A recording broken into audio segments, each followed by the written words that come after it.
Yeah, we are live. So now that we're live, I guess I can ask you if we're ever going to work Hi together, everyone. Usama. Hello. We are live and we're gonna talk about that after the podcast. All right. Okay. Hi everyone. Welcome Texte's another podcast. Today we have very special guest with us, Andre, who is the CEO of Ascendant. He is joined by plenty of people who work with him and who are his first hire. We are going to talk to all of them about what are their views when it comes to travel and tourism industry in Pakistan. We are also going to know about how Andre became an entrepreneur. And when it comes to Ascendants, what was the inspiration behind? Because when it comes to Ascendants, they people are doing a very amazing job, specifically when it comes to budget hotels in Pakistan. They people are bridging the gap. We are also going to talk about channel manager, which very few people know about. So, Andre, I'm really thankful to you for sparing out time from your busy schedule to do this podcast. And Aisha and Saad, you all are more than welcome. You guys are. I'm really thankful to all of you for sparing out time to do this podcast with us today. So Yeah. as I was telling Usama before we went live, I surprised him. He was expecting me just to be by myself. It's Friday, 6:30. The office is cleared out, and as chance would have it, the three first people I hired were cleaning up their desks, getting ready to go, and I said, "Come, we've got a podcast." They're like, "What?" And I said, "Usama from Texte is a podcast." So I want to introduce you to Aisha. She was our very first hire. Hi, Usama. And Saad, who you've Hi, met Aisha. before, How are you doing? he was my third hire, and Miriam I was think I second. met both of them before when I visited your office. Yes, you visited us. So, getting Yeah. back to your question about entrepreneurial stuff, how did we get started? You know, So, Andre, I'm gonna there are ask you things. one by one that can you first of all can you please introduce yourself? How you define yourself? Are you an entrepreneur, an avid traveler? Because you worked on such amazing positions when it comes to travel industry. How you describe yourself? Who is Andre at its core? Wow, who's Andre at his core? Anything that I say, my team is going to roll their eyes and be like, "The real Andre is." I I can be a little obsessive sometimes. I'm very. I push everybody really, really hard. It's about the work, and what motivates me at 20 is different from what motivated me at 30, and what motivated me at 40. I we rebranded the Privilege Club card, which is one of PC hotels. Maybe your parents have that. Maybe some. It allows you to go into any PC hotel and have discounts. You can get a free night and everything. Working with Miriam on the rebranding of it with a design agency and actually making the choices about what colors to use and what logo to use. All that stuff is important, and it's why I come early. It's why I leave late. I'm actually really interested in the work itself. And what I see with a lot of young entrepreneurs, because I spend a lot of time at Startup Grind, well, not so much at Startup Grind, but I was at a startup thing in, well, we met at one of the travel We're conferences. also gonna And talk about your Europe start thing because you also co-founded an incubator here in Paris back in oh, yeah, 2003, if I'm so, not wrong. so that story was really kind of interesting. I was in the right place at the right time, and I got invited back to San Francisco to join a startup that went public. I made about 6 years of salary in 6 months. I was a kid. And then when the first dot-com bubble exploded, and everybody had to go back and find real jobs, I went back to Europe, but I had met all of these founders in the Silicon Valley in the Bay Area. And essentially what I did was, I am based in Paris, France. I have a British colleague, I had a German colleague, and what we would do is we would essentially take really great new ideas and we'd get them started in the three biggest European countries at the same time. So it's exactly, Wow. if you're somebody from the startup ecosystem, normally you'd have to raise a bunch of money, give up a ton of equity to start in Europe, and we would do it for about 1/10 the price for commission on sales, and then we would take equity if it worked. So it was the kind of thing that was really attractive to founders. And that's how I got started in the hotel space. We did stuff with television I broadcast think what you just software. And we did mentioned stuff. that the idea behind Europe Start was little different than incubators working over here right now. It's really I'm a an little amazing frightened idea that that you you look that people were far working back in a into very my different past. way. Are you a stalker, Usama? We have to when we are doing a podcast. I know. I know. Actually, my You're team gonna have gathered to all make the that good. information But and they told me, but yeah, we have to. So yeah, it you would. it was our own idea before incubators became really fashionable.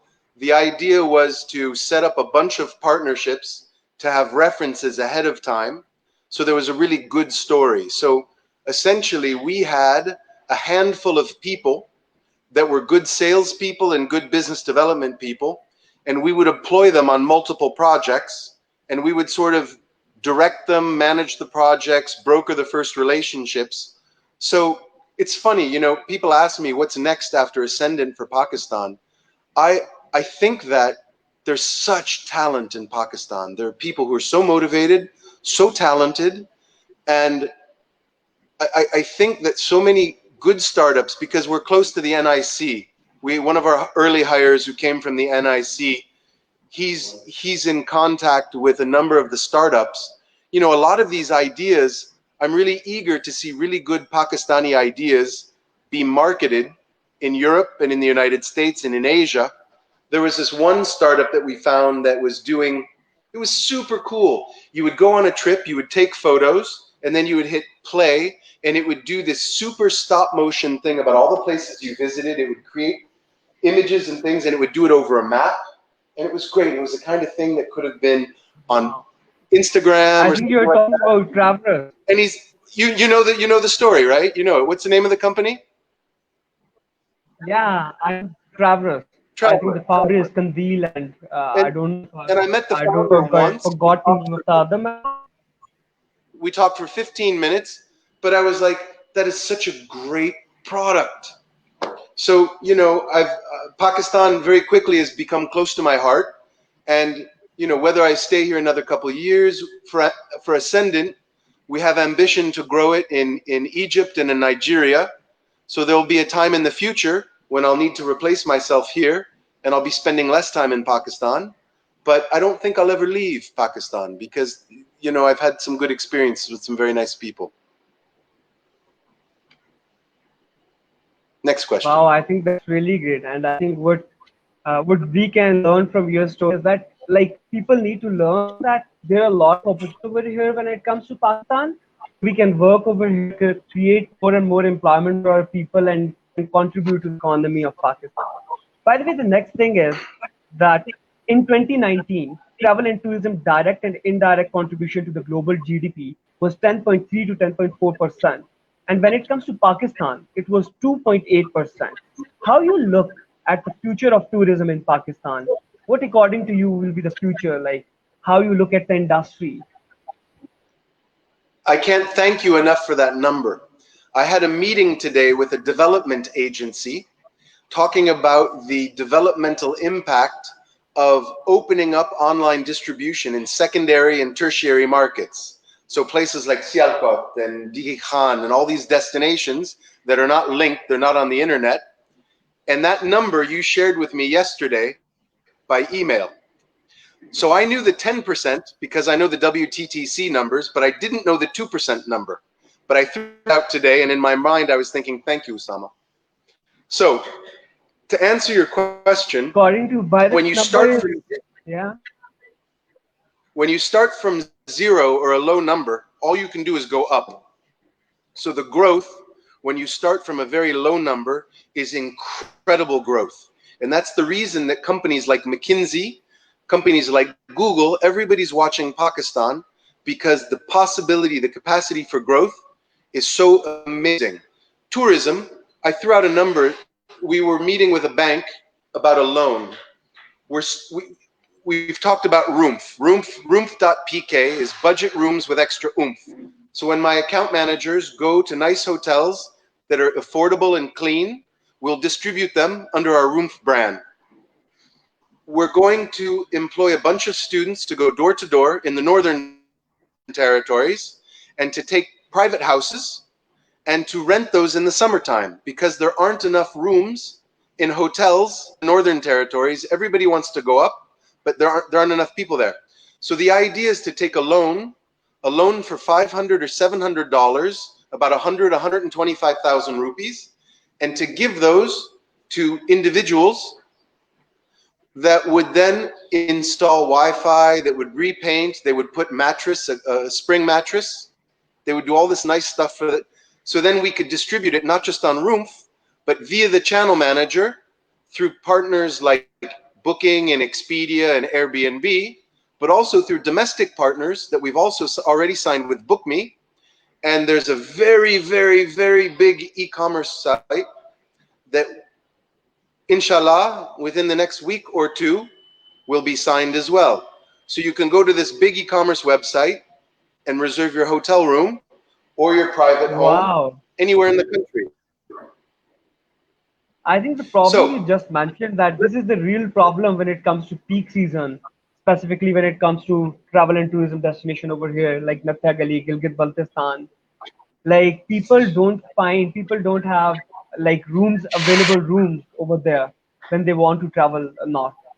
Like I think this is yes. really gonna help, and this is really gonna create more and more livelihood for the local people over there. I think this will be a great Let me share some contribution. numbers. Let me share some numbers that are very important. Right now, the average hotel room sells for about 150, 30,000, 25,000, 30,000 rupees during peak season. Okay?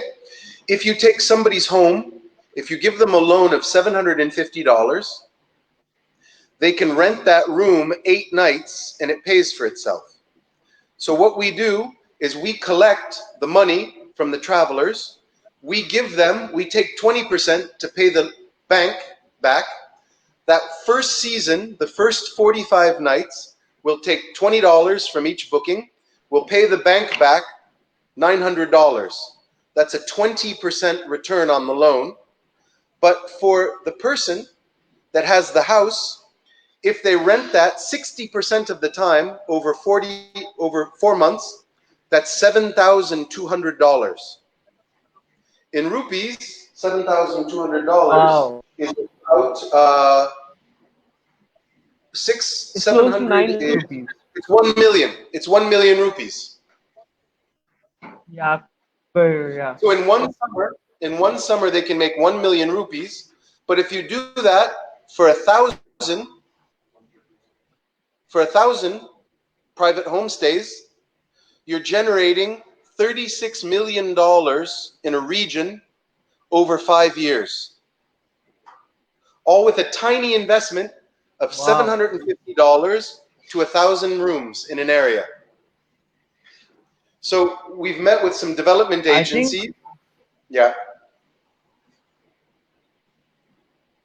go ahead. I I have a will say great at the question. end.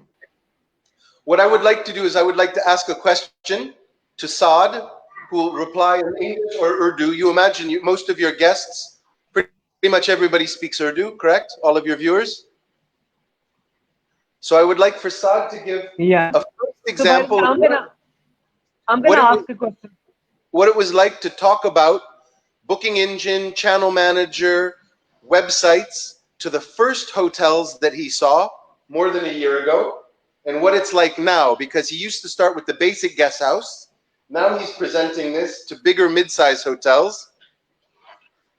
Hi, Sama, how are you? I'm doing really good, by the way. Saad, it's really great to have you. Thank you so much. Thank you so much. So one question Yeah, is Saad. for him. Saad, go.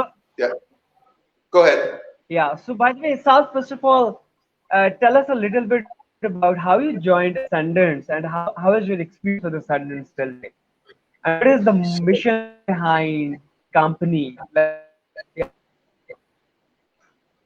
So because you are the one who is working as a core member of the company. So one of my friends referred to Andre for the hiring, and then I presented the whole sales strategy in front of the Andre, and Andre liked my idea and he hired me. But I'm not a tech savvy guy. But now I'm a tech savvy guy. Now I can know the booking engine channel manager website and I know how the Opera and the property management system work. These all things goes to thanks to Andre because I have no knowledge because I'm a fresh Got graduate, that. graduate, and when why I Yeah, I joined think Ascendant I think because whenever you join some company down the line, you learn a lot of things. sorry I can't hear you. Yeah, I just said that whenever you join some company down the line, you learn a lot of things. Yeah. So basically, before joining, when I got the interview by the Andre, and then they presented me the idea that what's the purpose behind the Ascendant, and they tell me the whole story. Like, uh, they give me an example of the Brazil, Bali, Indonesia, that about uh, how the economy of the hospitality booms in these areas in their countries. But in Pakistan, we are the pioneers. We started this project because no one is in the Pakistan to lead this project. So Andre gave this idea to the leading company of the hospitality, Hashu Group, and then we started the project from to providing the services to all the hoteliers by providing website, booking engine, and channel manager, and tell us the importance of the channel manager. No one knows when I start deliver the presentation to the hoteliers. No one understand. No one knows what is a booking engine, what is the channel manager, and what is the purpose of the website. So right now, Because when it comes to channel manager, it's something which is new to our industry. exactly, because everyone knows a booking.com. No one knows the other local distribution partners like Tech Valley, like Textte, like Checker. There is a lot of local domestic partners and websites who are solding our rooms to the platforms. So right now, we committed to the hoteliers that we can portray we can distribute your inventory on the multiple point of sales from where you can generate the revenue. So right now our experience is very good and we are penetrating in the market, and that's all from my side. Yeah, I think what Andre just mentioned that prior to that, that you people are also bringing bread and breakfast to Pakistan, and you are gonna promote it on a much higher level. I think this is gonna this is gonna generate more and more livelihood for the locals, for the natives, as well as it's gonna strengthen people economically, and they will be able to generate livelihood while living there in the hometowns. I think this is something which is really great. It has a very huge social impact. By the way, Andre. um what are your views? Hi, Andre. Can you hear me? Yes, it's cutting out a little bit. I can hear you. Yes. Yeah. So, what are your views on the visa policy of Pakistan? Like, if someone want to travel Pakistan, what are your views on that? And when it comes to inbound and outbound tourism in Pakistan, like, what are the major challenges? Can you please brief us a little on that? What are your I've views? been very impressed with Prime Minister Han and their ability to remove all the NOCs. Basically, the first rule of tourism is you welcome people with a smile. And Andre, I not see you. Pakistan, Can you turn the cam towards you, sir? yeah, of course, of course, of course. The first rule of tourism is you welcome people with a smile. And when you have NOCs and you have difficult visas, they made it very, very difficult for foreigners to come to Pakistan. They've made changes in very real terms. They've got 5 destinations now where you get the visa on arrival, another 140 where you can apply online. Pakistan is making great strides. There needs to be a charm offensive. And what I mean by a charm offensive is when you arrive at the airport, the people that work in customs have not been taught that tourism is important. So they look at you almost like, why are you here? Why have you come? And that's a problem that This needs is, to be yeah. changed. And the way that I see this happening I've been asked to speak at different events, and this question comes up: what is the future of Pakistan for inbounds? Whether it's Europeans or Asians, everybody's looking for the next new thing. Everybody wants a secret destination. So what will happen is there are enough Wapastanis, first generation Pakistanis who've lived abroad, that are connected to 300, 600 friends in London or wherever. They're going to make their first trip to discover Pakistan. And they're going to talk about it on social media, and viral sharing goes really, really quick. So I think this COVID, as I said earlier today, everything was aligned at the end of last year. At the end of last year, there was William and Kate came. There was great PR about Pakistan. Forbes put it as one of the 20 destinations to visit, the #1 destination to visit. Condé Nast Yeah, Traveler's Diary put it at top 10 as well. So Pakistan is on everybody's radar. And I think yeah, having somebody who's on the international stage, as a formal cricketer, Imran Khan as president, he's a great representative for the country. So little by little, what exists in people's about what was maybe the case 10 years ago or 15 years ago, that's all changing. So I think they've taken a number of good steps. The visa policy is improving.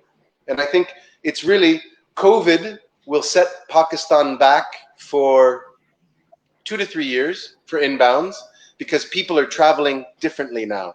People are getting in their cars and they're driving. But our conversations with our investors haven't really changed. Pakistan has always been 96% domestic. So that won't change because of COVID. People are yeah. tired of being home. They want to get in their cars. They want to drive up to Naran. They want to drive up to Gilgit and Hunza, and they want to, to see the country. So yeah, by the way, it comes to even when it comes to domestic tourism, there is a huge scope. Like according to World Travel and Tourism Council, Pakistan has the potential to be at $36 billion to generate $36 billion per annum.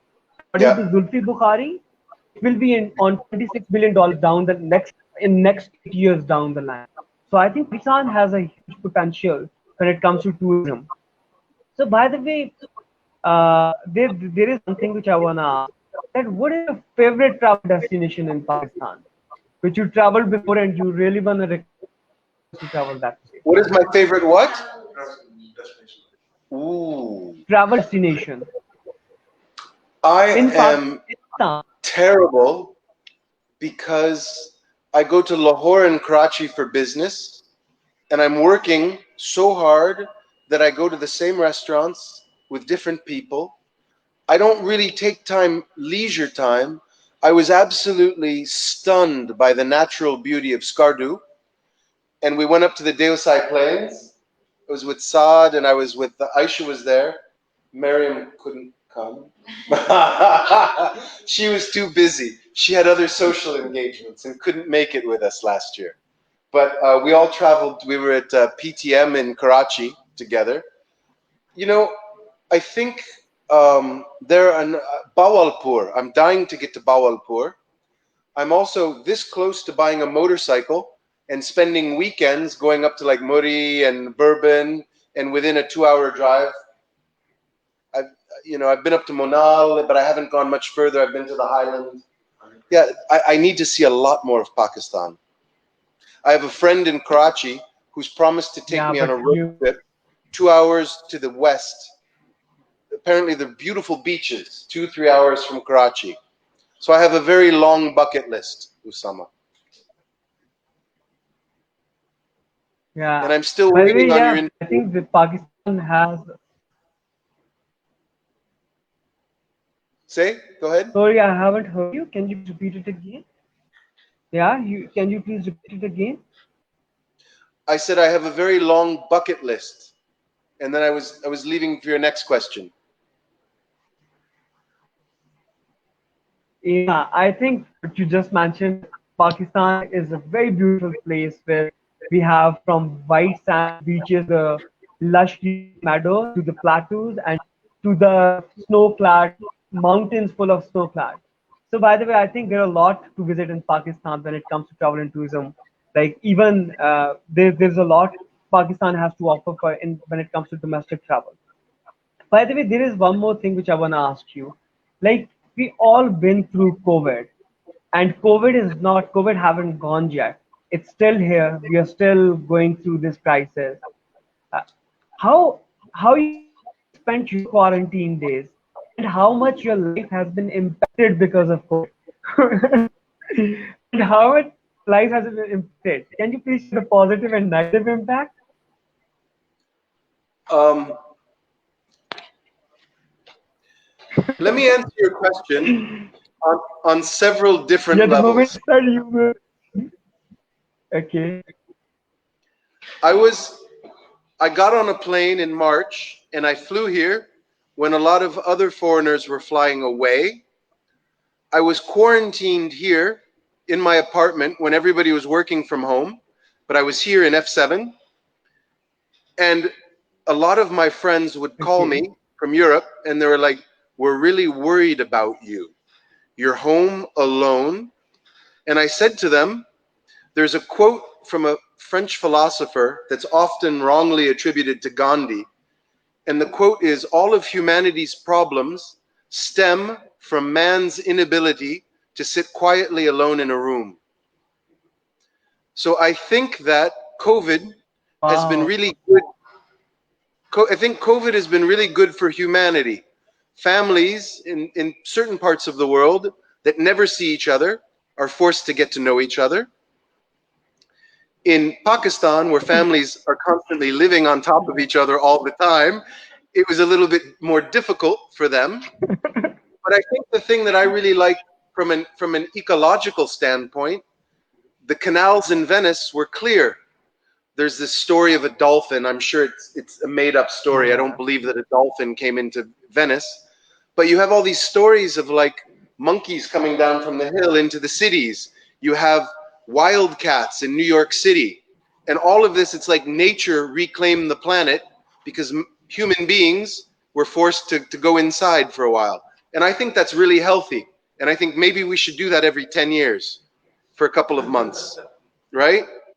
So I think that humanly, there's a great impact. Yeah, even In by the way, tourism. Andre, maybe you heard that Thailand have decided to close their beaches for 3 months in a year Yeah, because they have seen the positive impact of COVID, positive impact of this lockdown. yes. Yeah. I think, Um, there is one more thing like, hello. yes. By the way, can you please tell us that what you are currently focused on and what you are most proud of in your life? Because you have such a huge corporate experience. You did so many things in life. What you're most proud of which you did in your life? I was worried you might ask me that question. Um, when you're starting off in your career, and I see it with a lot of my colleagues here, they want so badly for me to say good work, good work, good work. You're always waiting for other people to tell you you've done something well. And I'm bad at telling really valuable people who mean a lot to me that they do great work, and I need to get better at that. Um, what I'm most impressed of is that now I've reached a point in my career where it's really about the people around me doing really good work and what we achieve together. And I get really stressed out when we overpromise something and we underdeliver. So, I mean, I can say a few things that are showing off, like because I did great work for somebody and we had an investor together, and then he went on to work for the Ritz-Carlton, which is like the most expensive, prestigious hotel in Paris. The Ritz, excuse me, not the Ritz. The Hotel Crillon. The Hotel Crillon was formerly the Ritz Yeah. hundreds of years ago, and now it's right on the Place de Concorde. And I consulted on the rebuild of it, and that's something that's really prestigious. The Taj Palace, Mumbai, got blown up in a terrorist attack that everybody knows about. Yeah. They were clients of mine in 2010, and I said, "You're reopening. How can you celebrate a reopening after a tragedy?" So I had two German video artists that we flew out and we projected a very artistic video that got shown on Emirates in first class on an Air India on their flights. So Wow. I've done some cool That's, things that I like to brag about. And now it seems really insignificant. You know, I'm like, I've got the support. You know, the Hashu group has agreed to a 2-year contract to redo all their technology. So that pays all of our salaries. It allows 30 people to go door to door and network the whole country. They're saving money, so it's a selfish thing, but it's charitable. The country will benefit because of this project. We as a startup benefit because everybody's salary is paid for 2 years. And when you're a startup, that's not always easy. So, and whenever you you know, do something, you have to look at it as like it's a marathon. Whenever you are doing a startup, you look at like it's a marathon and you are looking for a long-term benefit rather than a shorter benefits. Yeah. correct, correct. So by the way, So, Andre, your last advice for the travelers or your last advice for the listeners. you know, it's so corny. Everyone says follow your dreams. It's bullshit. It's really nice to have a job. You know, um, doing a startup is really hard. Um, I wasted most of my 20s. I wasn't a very good employee.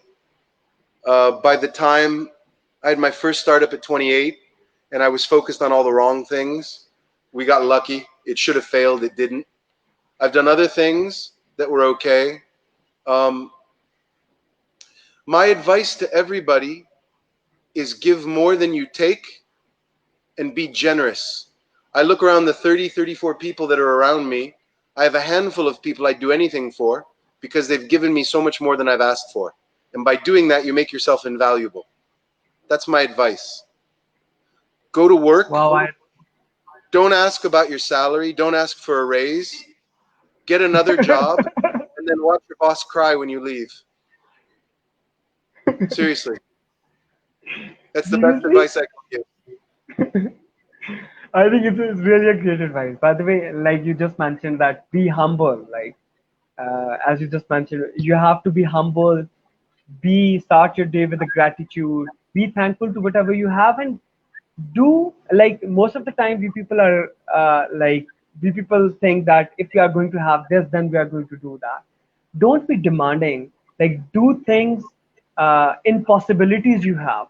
So I think this is something which is really great. By the way, thanks to your whole team for sparing out time from your busy schedule. By the way, I haven't asked Aisha that uh, any question, and I cannot see her give. right Aisha now. disappeared, but Miriam's still Hi, here. Aisha. Your No, this is Aisha, Miriam. closing Aisha remarks from left. you. Sorry? Closing remarks from you. Yes. Like, what do you Closing think about remarks. Ascendants? Anything about any So advice what are for the you the most travelers, proud able of travelers before over we get here? started there? I'm proud of what I've learned, the friends that I've made here, the people, the way they're working, the motivation that they're working with. You don't really find that everywhere. So I'm really happy, and I'm very happy with the people that I've met. And I think that these will be long-lasting relationships for me. Oh, I'm going to say something else. I'm going to Yeah. embarrass Miriam. You may never talk to me again. Defend your ideas. Those of you that are creative, that believe in something, die for it. I mean, I don't die for it, but don't accept somebody else to tell you whether it's a good idea or a bad idea. Miriam Yeah. went from being a junior marketing person to being very senior because she has great ideas and she has the project management skills to deliver on them, right? But Wow. it's been hard pushing her to go with her first instincts. So don't let somebody else tell you you have a good idea or a bad idea. No. Yeah. If you believe in something, go for it. Don't listen to All right. anyone. Yeah. This By is the my way, team. guys. Saad, Miriam, this is everyone. All right, guys, we're out. Yeah. Thank you so Bye-bye. much, guys, for sparing out time, and it was really nice talking to you.